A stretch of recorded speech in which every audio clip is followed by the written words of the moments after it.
So this project actually emerged from a visioning process that we did through the Hudson Food Collective to talk about the future of agriculture in Hudson.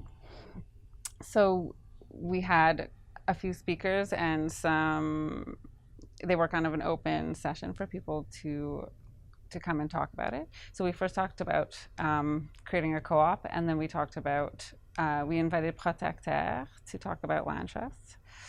So it kind of just evolved from that process that people thought it was a good idea. So it just became a project of the Hudson Food Collective.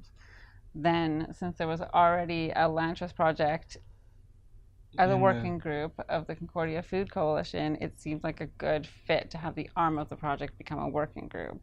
Right. So far, it's kind of just informal groups, but we're talking about different structures through partnership with the actual municipality of Hudson. So, can I touch on maybe a bit of the history, if that can explain on the decision-making process as well? So as you touched on, the Land Trust Project has been a working group of or at least working conversation within the Concordia Food Coalition for a couple years now.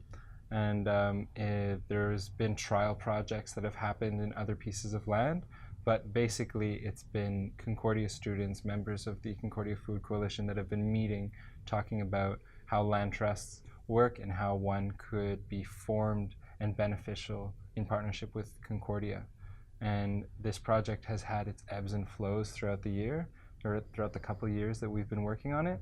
And since there was already something happening in Hudson through the Hudson Food Collective, it made sense to partner up with that and combine our forces to have an agent in the rural areas and an agent in the urban areas to finding this together.